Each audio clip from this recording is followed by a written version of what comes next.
Hi, class. Um, this is Dr. Masters reporting to you from in my office here on the UWG's Carrollton campus.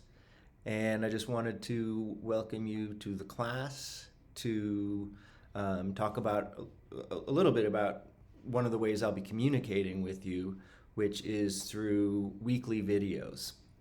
Um, I am going to bring my computer with its camera into my 2130 class that meets in person. We meet once a week. It's a hybrid class. And at the beginning of each of those classes, for about 10 minutes or so, I will be lecturing a little bit, covering, what we're going to be going over in the class that day, expectations, assignments for the week, and things of that nature. So, the quality of the videos won't be great because I might be moving around in and out of focus and stuff. But I'll try and do my best to, face the classroom, meaning I'll also be facing you.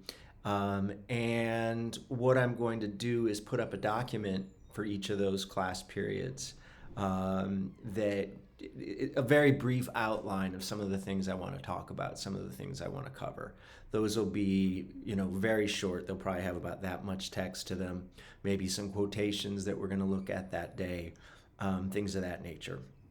So, in order to try and preempt questions about the syllabus, um, let me just go over two things today that I covered in my class.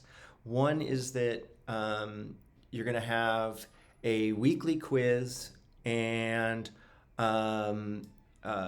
in most cases, a weekly writing assignment. You don't have a writing assignment due this week or next week, except a very short assignment next week that I will explain the nature of. You're simply going to cut and paste the writing assignment template into a document and cite a quotation that you think was interesting or important.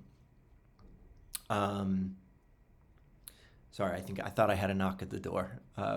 I will probably be always recording these videos in one take, so I'm bound to stumble or sound incoherent at times. I hope they make as much sense as possible, and I'll try and compress them always to 10 minutes or less. For this class, 50% of your final grade is comprised of those short writing assignments. I believe I assigned 20% of your grade to that, and to the weekly quizzes. So let me cover both of those very briefly, and then I think that's all I really want to kind of accomplish here today. So for the weekly quizzes, preferably you'll get those done at the beginning of each week. But they must be turned in by midnight on Friday. So that's always going to be part one of your work, is completing the reading and completing the reading quiz. Those quizzes will have a 1 hour window on them so that when you start them on course 10, you will have 1 hour to complete them. And the reason I do that is I want you to finish the reading first, and then open up the quiz.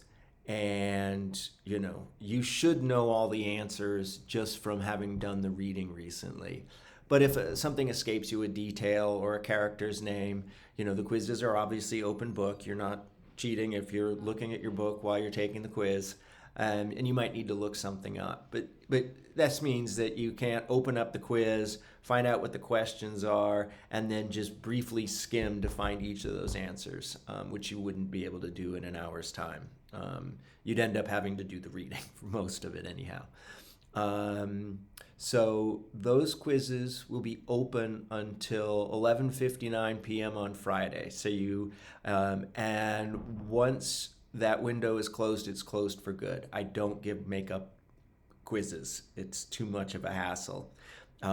In order to grade everyone's quiz in a timely fashion, I need to have all of those by Friday so I can, quickly put grades on them and let you know how you did. The second component there, it's 20%. So the quizzes are 30%, and this is 20%, is these writing-based, process-based writing assignments.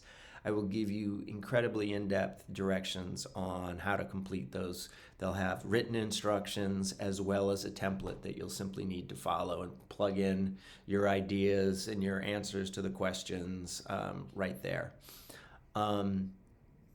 Those two grades make up 50% of your total grade, and they're totally objective.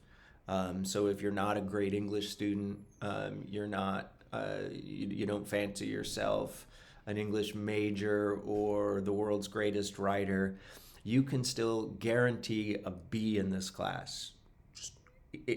Mathematically, you're guaranteeing yourself a B in the class if you get those 50% points. So 30 out of 100 points on getting 100% on your quizzes, 20 out of 100 points on the writing assignments, and then the other parts of your grade are the final exam and the final paper due for the class. And those will be graded obviously qualitatively.